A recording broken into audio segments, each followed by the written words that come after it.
Ed Sullivan sat in his office, watching footage of Tom Jones performing at the Copacabana, and his face had gone completely pale. It was April 1968, and Ed's talent coordinator had just shown him why booking Tom Jones on The Sullivan Show might be the biggest mistake of his career. On the grainy film, Tom Jones wasn't just singing, he was gyrating, thrusting, moving his hips in ways that made Elvis Presley look like a church choir director. And the women in the audience weren't just screaming. They were throwing things at the stage: flowers, room keys, phone numbers scrawled on napkins, and underwear. Actual underwear. Ed turned off the projector and looked at his coordinator with an expression of pure horror. "You want to put this man on my show? On Sunday night? In front of families?" The coordinator nodded nervously. "Ed, he's the biggest thing in music right now. It's Not Unusual was #1. Delilah's climbing the charts. If we don't book him, every other show will." Ed stood up and walked to the window overlooking Broadway. He'd dealt with Elvis. He'd survived the Doors. But this was different. Tom Jones wasn't rebellious or dangerous in the way rock and roll was dangerous. Tom Jones was sex. Pure, undiluted, unapologetic sex. And Ed Sullivan was about to try to put that on family television. Before we dive into this incredible story, hit that subscribe button, because what you're about to witness is the night when the most sexual performer in music history walked onto America's most conservative stage and caused a riot that Ed Sullivan spent years trying to forget. To understand why Tom Jones was a crisis for Ed Sullivan, you need to understand what Tom Jones was doing in 1968 that no other performer had ever done before. Rock and roll had always had sexuality in it. Elvis had the hips. Little Richard had the screams. But Tom Jones took it to a completely different level. He didn't suggest sex. He embodied it. When Tom Jones performed, women didn't just find him attractive. They lost control in ways that were visible and measurable and deeply uncomfortable for anyone watching who wasn't participating in the frenzy. Tom Jones had come from Wales, from a working-class background in the coal mining town of Pontypridd.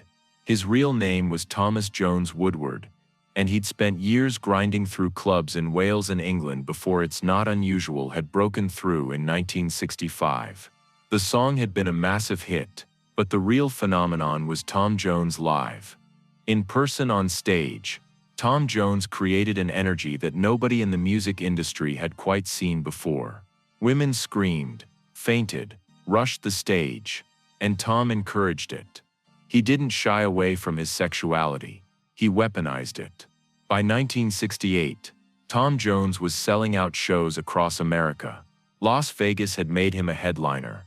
His concerts were events that women planned for weeks, bought new outfits for, snuck away from their husbands to attend. And the stories that came back from those concerts made Ed Sullivan deeply nervous. Women throwing hotel room keys onto the stage with their room numbers attached. Women fainting and having to be carried out by security. Women screaming marriage proposals. And yes, women throwing their underwear. Ed Sullivan had built his career on understanding what middle America would accept. He'd pushed boundaries carefully, incrementally, always stopping just short of the line that would trigger a backlash. But Tom Jones wasn't interested in lines.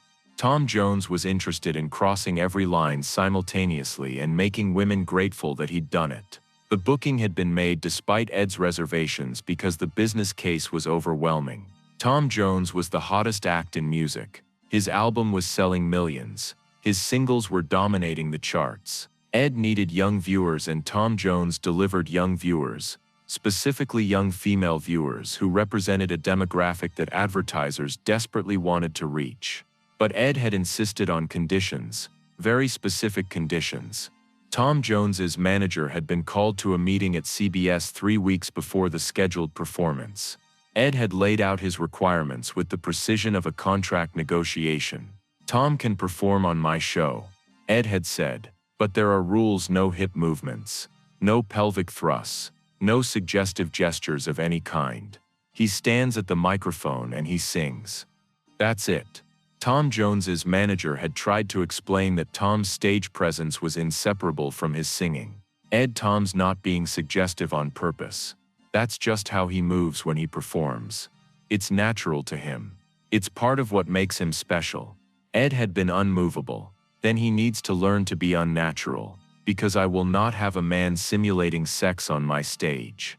The rules are non-negotiable. The manager had relayed these requirements to Tom Jones, expecting resistance. But Tom had surprised him by agreeing immediately. "I'll do whatever Ed wants," Tom had said. "I can stand still for 4 minutes. No problem." But there had been something in Tom's eyes when he said it. Something that made his manager nervous. Tom Jones was not a man who stood still easily. The rehearsal on Saturday afternoon had gone perfectly. Tom had performed Delilah standing almost completely motionless at the microphone. His voice had been powerful, controlled, professional. Ed had watched from the control booth and felt his anxiety ease. Maybe this would work. Maybe Tom Jones could be contained for one Sunday night performance. But Bob Precht, Ed's producer, had noticed something that Ed had missed. Ed, watch his eyes. Even when his body is still, his eyes are doing things. The way he looks at the camera, it's almost more sexual than the hip movements would be. Ed had dismissed the concern. Eyes aren't a problem. As long as his hips don't move, we're fine. April 21st, 1968, 8 p.m. Eastern Time. Studio 50 was packed with an unusual audience composition. The typical Sullivan Show crowd skewed older, families and couples in their 40s and 50s. But tonight there were younger women. Lots of them. Women who had somehow gotten tickets despite the usual waiting list. Women who had dressed up, done their hair, applied makeup with more care than they usually applied for anything. They weren't here for the variety show. They were here for Tom Jones. Ed introduced Tom with his standard formality, giving no indication of the battle that had been fought over the performance requirements. "Ladies and gentlemen, singing Delilah, Tom Jones." Tom Jones walked onto that stage wearing tight black pants and a white shirt that was unbuttoned just slightly too far. He took his position at the microphone, and for the first 30 seconds he did exactly what he'd promised. He stood still. His body was controlled. His hips didn't move. But then something happened that nobody had anticipated. Tom Jones discovered that he didn't need to move his hips to create the effect. His voice, that powerful Welsh voice, was doing all the work. The way he breathed into certain words.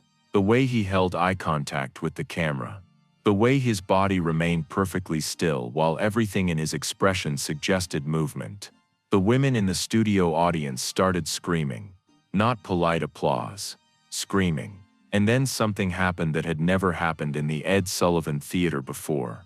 A woman in the third row stood up, took off her scarf and threw it onto the stage. Then another woman threw something. Then another. Ed Sullivan watched from the wings with an expression of absolute horror.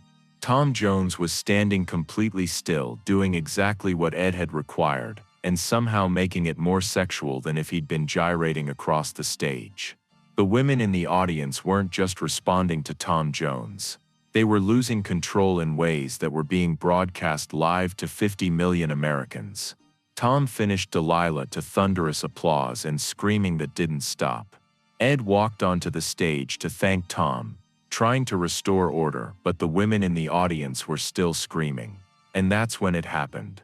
A woman in the front row, overcome with something that looked like religious ecstasy, stood up and threw her underwear onto the stage. The garment landed at Tom Jones's feet. He looked down at it, looked at the camera and smiled. That famous Tom Jones smile that suggested he knew exactly what he was doing and was enjoying every second of it. Ed Sullivan's face went from its normal pale color to something approaching purple. The cameras cut away quickly, but not quickly enough. Millions of Americans had just watched a woman throw her underwear at a performer on the Ed Sullivan Show. On Sunday night, during family viewing hours, the moment Tom Jones walked off stage, Ed was waiting. His voice was tight with controlled fury. "My office, now." In Ed's office with the door closed, Ed unleashed years of carefully maintained control. "You did exactly what I told you not to do." Tom Jones looked genuinely confused. "Ed, I stood still. I didn't move my hips once. I did exactly what you asked." "You know what you did," Ed said. You stood still and somehow made it worse. You turned my show into whatever that was. Women throwing underwear on my stage. On live television. Do you understand what you've done? Tom's response was calm and unapologetic. Ed, I sang a song. I stood at a microphone and sang. If women chose to express their appreciation in certain ways, that's not something I can control. You encouraged it, Ed said. The way you looked at the camera, the way you smiled when that woman threw her undergarment at you. You encouraged it. Tom Jones stood up. Ed, I'm not going to apologize for making women feel things. That's my job. That's what I do. If that makes you uncomfortable, that's your problem, not mine. Ed pointed at the door. Get out. You will never appear on this show again. And I will personally make sure that every television network in America knows what happened here tonight. Tom Jones walked out of Studio 50 and into a limousine that was surrounded by women who had waited outside in the cold for hours just to see him leave. He signed autographs, accepted phone numbers, smiled for cameras, and the next morning, every newspaper in America had a version of the same headline: Tom Jones causes riot on Ed Sullivan's show. Ed Sullivan made his calls. Every network, every major venue, every booking agent. The message was clear. Tom Jones was too dangerous for television, too sexual, too uncontrollable. But this time Ed's power didn't work the way it usually worked. Because the venues didn't care what Ed Sullivan thought. Las Vegas didn't care. The concert halls didn't care. Because Tom Jones was selling tickets faster than anyone could print them. The riot on the Ed Sullivan Show, far from hurting Tom Jones's career, had made him an even bigger phenomenon. The story of women throwing underwear on stage became part of the Tom Jones legend. It became what he was known for. Concerts became events where women brought underwear specifically to throw at Tom. Hotels had to hire extra security for Tom Jones appearances, because the crowds of women were so large and so frenzied. Ed Sullivan never invited Tom Jones back on his show. He kept that promise, but he'd lost this battle completely. Tom Jones didn't need Ed Sullivan. Tom Jones had figured out something that Ed had spent his entire career trying to prevent, that sometimes the most powerful thing a performer could do was make the audience lose control. And no amount of rules or requirements could stop that once it started. Tom Jones became one of the biggest live performers in the world. His Las Vegas residencies became legendary. His concerts continued to feature women throwing underwear, screaming, fainting for the next 5 decades. And every time someone asked Tom about the Ed Sullivan incident, he told the same story with obvious pleasure. Ed Sullivan told me not to move my hips. So I didn't move my hips. And somehow that made it worse for him. He wanted to control the sexuality. But you can't control that. It's either there or it isn't. And if it's there, standing still doesn't make it go away. Ed Sullivan died in 1974, 6 years after the Tom Jones incident. In one of his final interviews, a journalist asked if there were any performers he regretted booking. Ed's answer was immediate. Tom Jones. I thought if I could control his movements, I could control the performance. But I was wrong. You can't put sex in a box and expect it to stay there. Tom Jones taught me that lesson in front of 50 million people. The footage of that performance still exists. You can find it online. Tom Jones standing almost perfectly still, singing Delilah, and the audio of women screaming so loudly that Tom's voice is almost drowned out. And if you watch closely, at the very end you can see the moment when the underwear lands on stage. The camera cuts away immediately. But not before capturing Ed Sullivan's face in the wings. The expression of a man who has just lost control of his show and knows it. If this story moved you, hit that subscribe button. Tom Jones proved that sometimes the most dangerous thing you can do is exactly what they tell you to do, because the rules were never going to contain what you actually are. Have you ever been told to suppress something essential about yourself and found that suppressing it only made it more powerful? Share your story in the comments below.